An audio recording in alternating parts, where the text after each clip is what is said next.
acompaña la doctora Aurora Hernández y nuestro invitado especial, el doctor Cristian Piojén.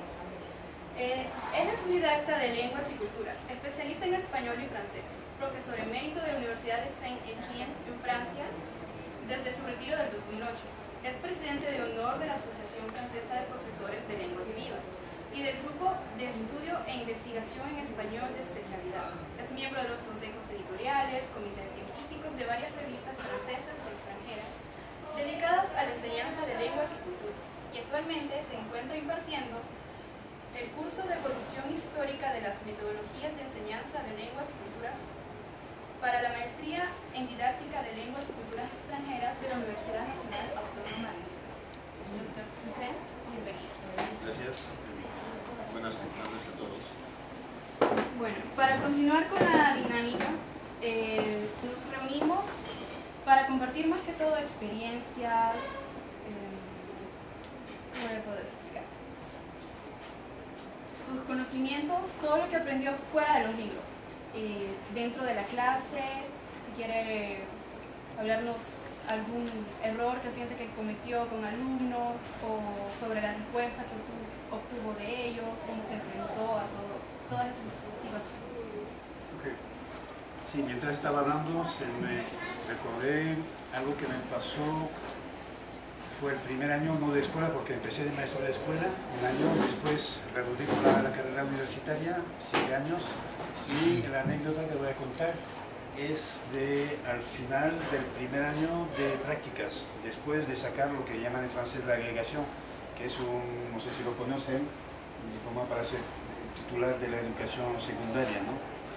Y entonces, eso sí me acuerdo muy bien, incluso ve todavía a cada uno de los alumnos donde estábamos y todo, porque fue algo que me impresionó mucho, es que estaban riéndose, hablando y riéndose dos alumnos en el fondo de la clase, y era al final del año, de ese año de prácticas, y de pronto me doy cuenta de que si ríen, no forzosamente ríen de mí, sino que se habían contado algo a ellos que les hacía reír, ¿no?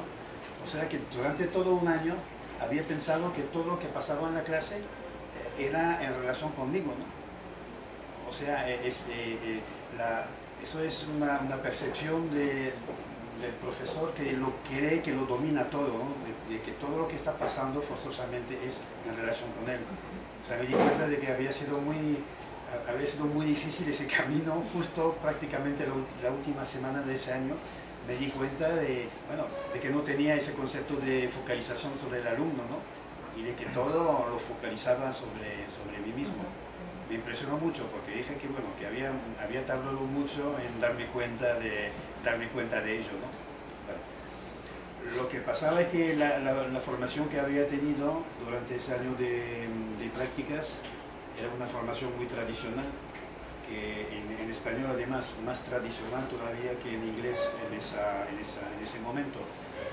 Yo estoy hablando del año 1700, tampoco 1800, sino 1971-72, que fue mi año de cosillista de agregación, ¿no?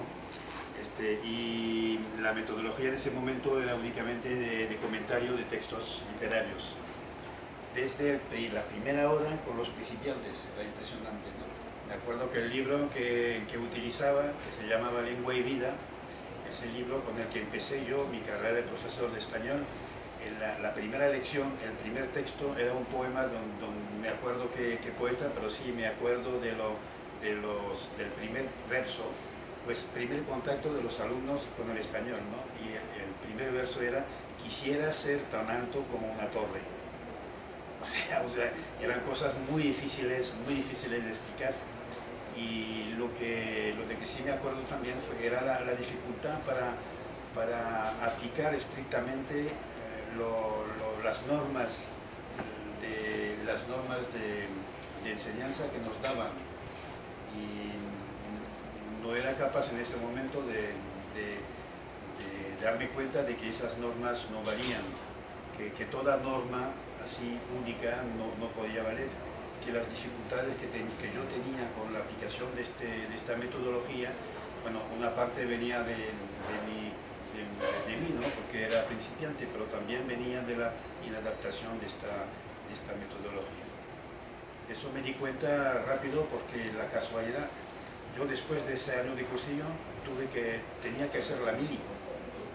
No sé si lo dicen aquí, el ejército, ¿no? Sí, servicio militar. Servicio militar, la mili dicen en español, ¿no?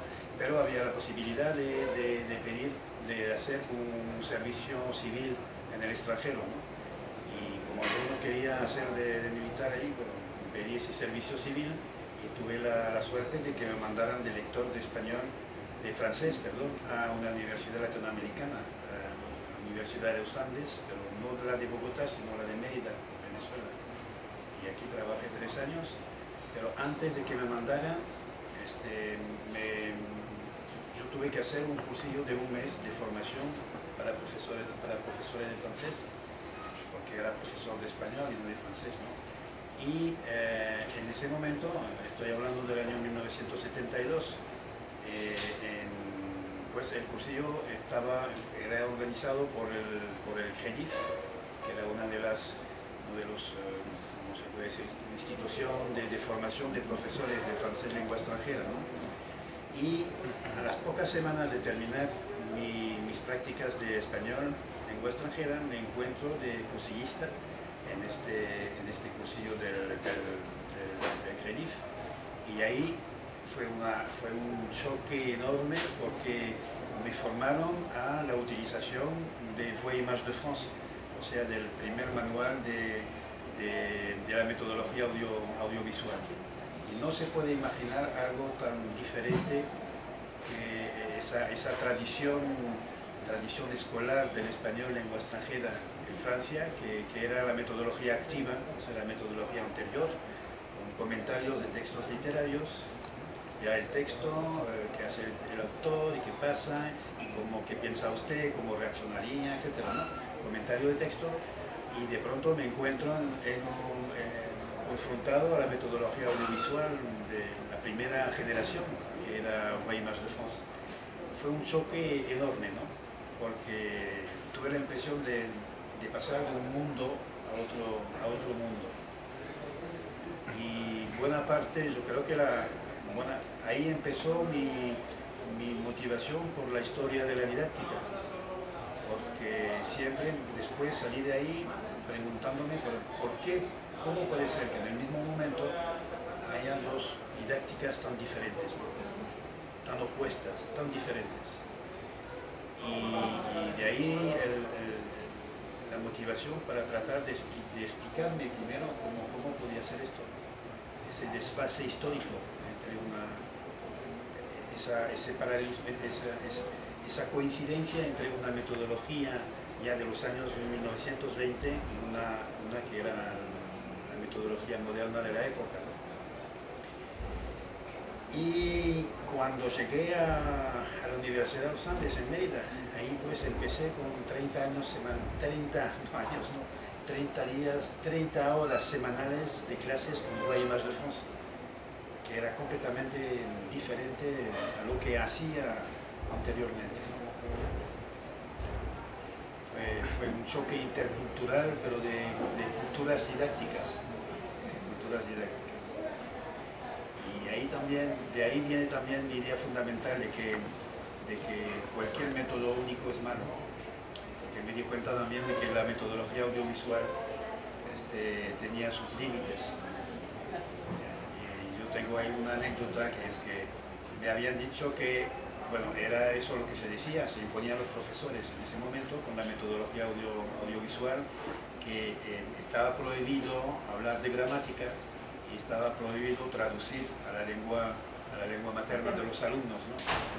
Y me acuerdo de una lección de Voix et Images de France, que es el ama de casa, Madame Thibault. Tú conoces, ¿no? Sí.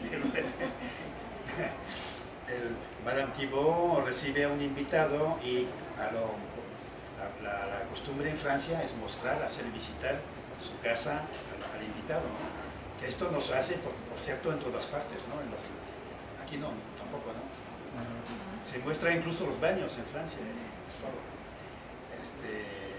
y la Madame Thibault pues muestra la habitación de los niños al invitado y para disculparse, porque todo está, los niños no van arreglados a su habitación, ¿no? Ella dice, lo digo en francés, il y a des jouets partout,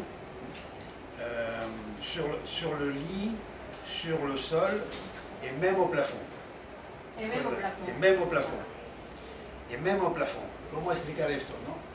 Entonces yo apliqué los procedimientos que me han dado, ¿no? Por ejemplo, otra situación, que aquí ustedes, hay muchísimos alumnos aquí que están sentados, no solo en la, que están hasta hay alumnos delante de la puerta.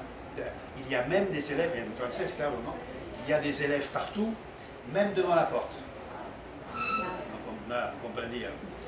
No sé, otros ejemplos, que como 2 o 3 ejemplos diferentes, así uno que me acuerdo que, vamos a decir, un señor que trabaja mucho, il travaille beaucoup, il travaille le lundi, le mardi, le mercredi, le jeudi, le samedi, et même le dimanche. Nada. Y de pronto uno grita al fondo, ¡ay, hasta! O sea que por fin, y todo el mundo ya contento, ¿no? Y entonces fue cuando me di cuenta de que eso de prohibir totalmente el recurso de la lengua materna no era tan valedero como me habían dicho, ¿no? De que en algunos momentos, bueno, primero los alumnos principiantes hacen traducción mental, ¿no? Y que puede ser más rápido, más útil a veces no tratar de explicar en francés, sino de preguntarle al alumno a qué palabra corresponde en español, en su idioma, ¿no? No hacerlo siempre, ¿no?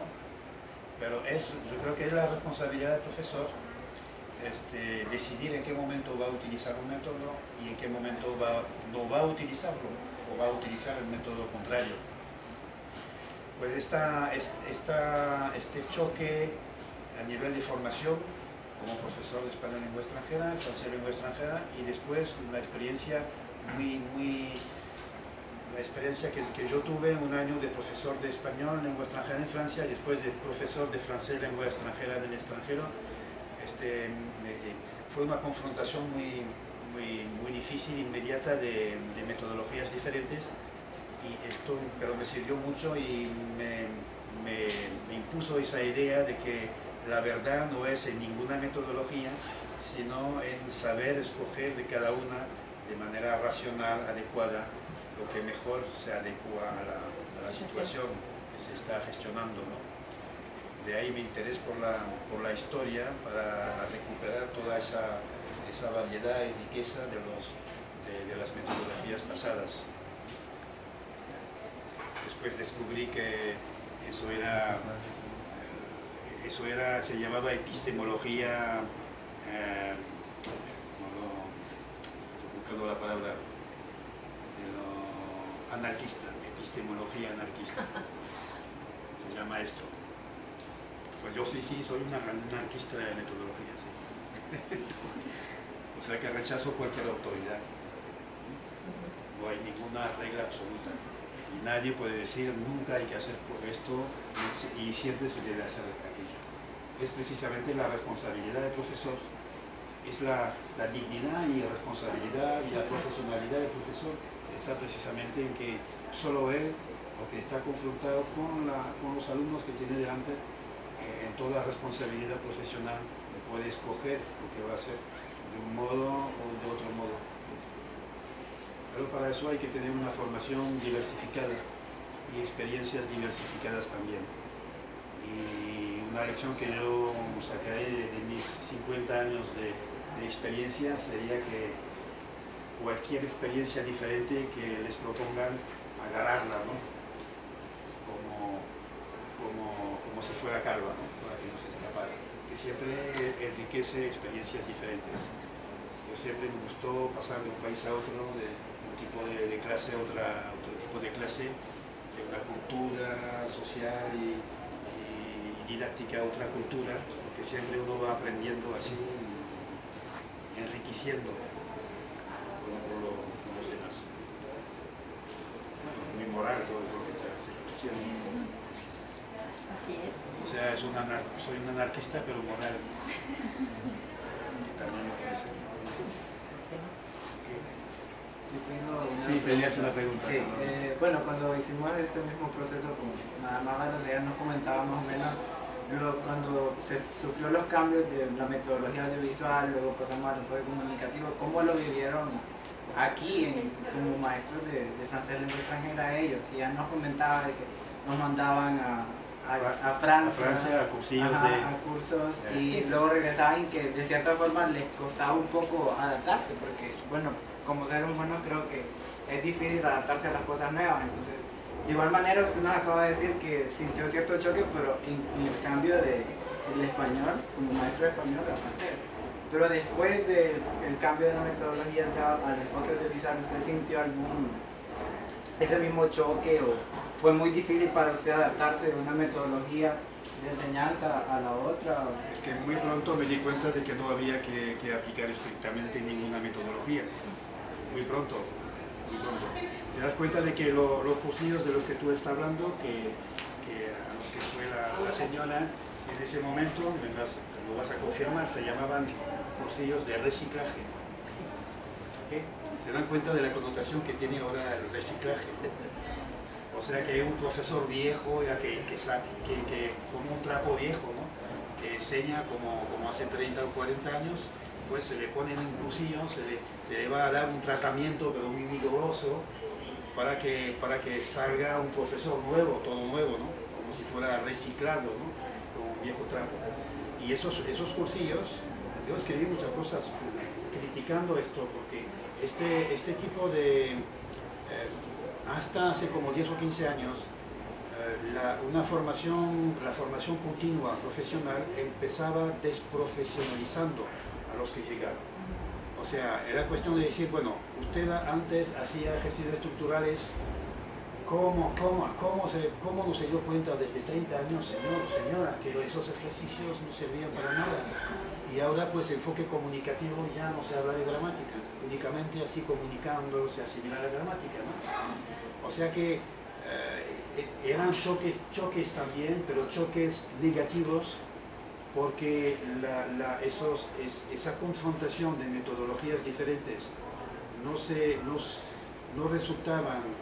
venían a ser un enriquecimiento, sino un empobrecimiento primero de lo que sabían hacer los profesores anteriormente.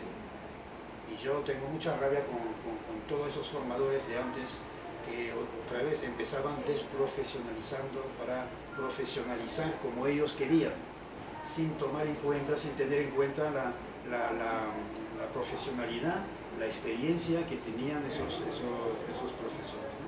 Y cómo desde Francia se puede decir a un profesor hondureño cómo debe enseñar aquí. Eso ya no me cabe, no tengo un espacio en el cerebro para comprender esto, ¿no? Se da una formación didáctica, es una formación en la que se da modelos diversos y sobre todo se da herramientas, se da ladrillos para que el profesor después pueda construir su propia casa, pero no se le da la casa hecha. Se le da los ladrillos, se le da el cemento, se le da las herramientas, se le da diferentes planes de arquitectura y después a él el resto es responsabilidad suya. Él va a construir su casa didáctica en su propio lugar, con sus propios alumnos, en sus propias clases, y ya sabemos que de una clase a otra va a ser una construcción totalmente diferente. Incluso con los mismos alumnos de una hora a otra, no es lo mismo. La primera calidad de un profesor es la de adaptación. Y para adaptarse mejor a una inmensa variedad de situaciones, por eso tiene que tener precisamente una inmensa variedad también de métodos, de herramientas, de ladrillos, un tipo de cemento, de planes arquitectónicos. Así es, ¿no? Así es. Así es.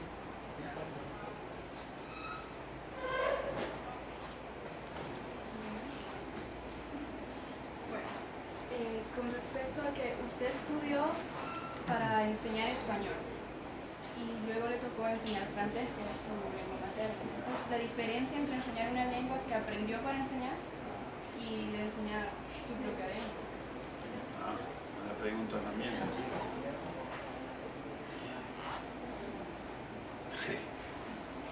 Hay hay diferentes...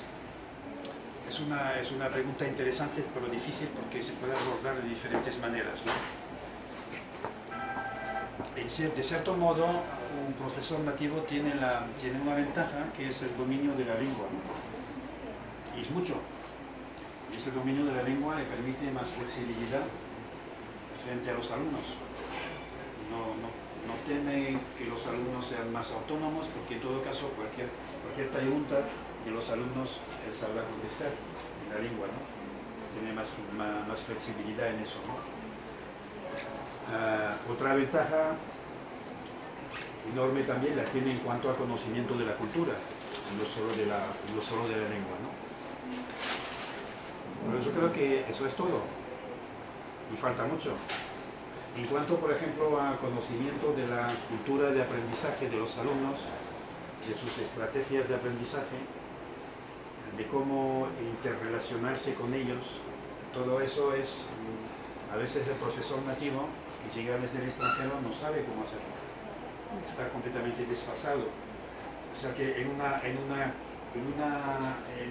salón de clase de una lengua extranjera, lo que está presente no es únicamente, la cuestión no es únicamente de la cultura extranjera, sino de la cultura nativa también, porque los alumnos se relacionan con el profesor desde el punto de vista pedagógico y también desde el punto de vista de la metodología de aprendizaje. Eso depende de su cultura propia. O sea que hay mucha cultura, la cultura del país muy presente y activa en un salón de clase. Y el no conocer esto es un problema para los profesores nativos, ¿no?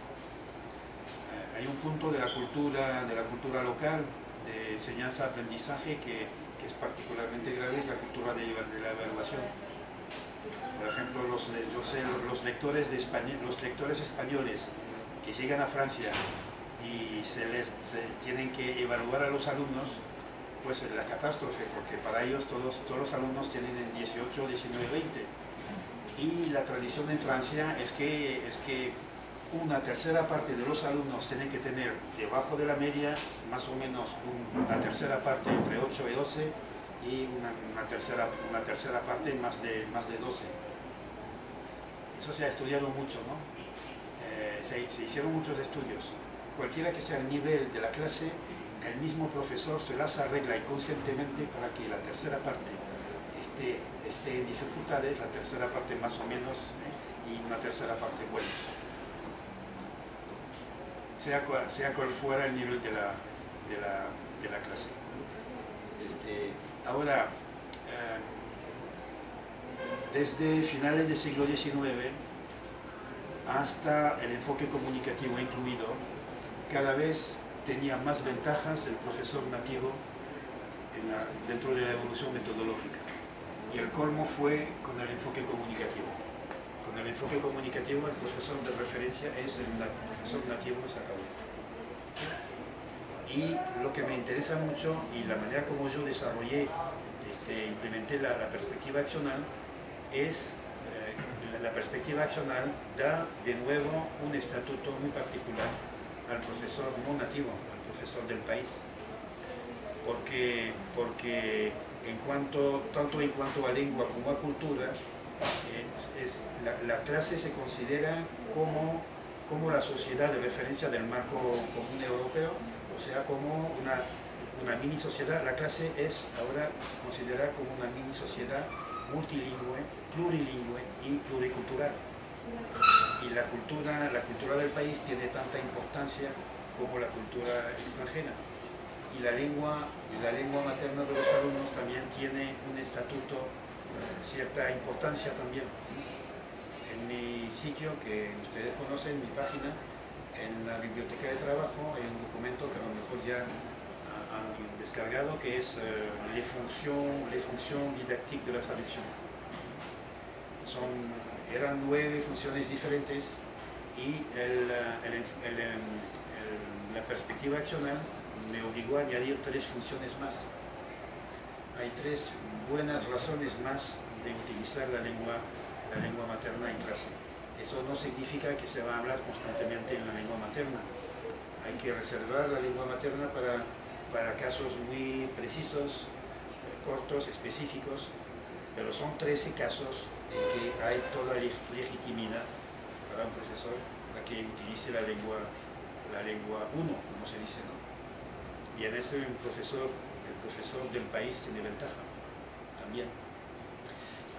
También eso de la hipótesis cognitiva, de que ya no estemos en el periodo del behaviorismo, ¿no? Sino que pensamos que el alumno construye la lengua extranjera en su propia mente, y uno de los recursos que utiliza para construir esa lengua extranjera es su lengua materna. De modo que el conocer la lengua materna del alumno también le da una ventaja al profesor del país, porque él conoce esos ladrillos de la lengua materna que el alumno utiliza de vez en cuando para construir sus frases. Bueno, no sé si he contestado tu respuesta. Sí. No, pero esa es la lengua de referencia con público heterogéneo. Pero que el caso, por ejemplo, de lugares muy multiculturales como París, donde hay gente de todo el mundo, ahí sí traducción prácticamente no serviría. Sí, en inglés. El inglés. Claro. Hay profesores de francés lengua extranjera que se ayudan con el inglés en las primeras clases, porque más o menos todos conocen el inglés. Y tienen razón, porque además estábamos hablando de la interlengua, ¿no? Del alumno que transfiere una estructura de una lengua a otra. Lo que pasa es que en Francia, esos alumnos que vienen de todos los países, muchos errores de francés que hacen cuando principiantes están copiando estructuras no de su lengua materna, sino del inglés, que ya saben. O sea que realmente un alumno que no sabe hacer una frase en francés, pues va utilizando todos los recursos que tiene en la mente, ¿no? Y no solo su lengua materna, sino otras lenguas extranjeras que ya conoce. Creo que todos hemos vivido esa experiencia. En nuestro caso de francés, cuando en la carrera nos metemos a estudiar otra lengua como el italiano, nosotros vemos y nos apoyamos del francés para... Claro. Y seguro que desde el punto de vista fonético, por ejemplo, es masivo, ¿no? Cuando se va aprendiendo una tercera lengua, la fonética que se utiliza no es la de la lengua materna, sino de la lengua 2, no de la lengua 3. Eso me acuerdo porque yo en la agregación, precisamente, cuando pasé ese concurso de la enseñanza secundaria francesa, había una prueba obligatoria de portugués para todos. Y yo no lo sabía, o sea que me enteré de que había una prueba oral cuando supe que había pasado las pruebas escritas, ¿no? De que iba a las pruebas orales. O sea, en 3 semanas sino que me puse a estudiar la novela que estaba en el programa, que se llama, ¿conocen en portugués? ¿No? Iracema. Es una novela indigenista del siglo XIX en Brasil, ¿no? Menos mal, era una novela pequeña, ¿no? No me la aprendí de memoria, sino que la traduje, ¿no? Enteramente, ¿no? Porque la prueba era traducir, pero antes había que leer. Y entonces el profesor que en la reunión inicial, antes de las pruebas orales, nos habían reunido los miembros del jurado, a todos los candidatos, ¿no? Y cada uno venía presentando su materia. Entonces el profesor de portugués dijo así: bueno, yo sé que la prueba de portugués no es muy importante porque es un concurso de español, pues tranquilos, no se inquieten, yo aceptaré tanto el acento brasileño como el acento portugués. Y yo, coño, pero hay una diferencia, yo no sabía que había una diferencia. O sea que me entró más nervios todavía, ¿no? Y cuando, después de leer la parte de la novela que me había asignado, me dijo: es que tiene mucho acento español. Y que lo había leído como si fuera un texto español. No conocía nada del acento portugués. Bueno, no saqué una muy buena nota, pero sí. En latín saqué buena nota porque había hecho 9 años de latín, donde los curas, donde hablaba latín. Las clases las hacían con responde latine. Contesté en latín. Me imagino que a lo largo de su experiencia ha pasado varias metodologías, ha visto diferentes manuales de francés y los ha analizado. Mi pregunta es si tiene uno en especial que diga, me gusta. También si tiene uno que diga, no, lo tiro. Y si ha analizado uno que diga accionar, por ejemplo, y usted mira la actividad y dice, esto es comunicativo, esto es, o sea, ¿qué sientes? Bueno, el mejor es el último que hice yo.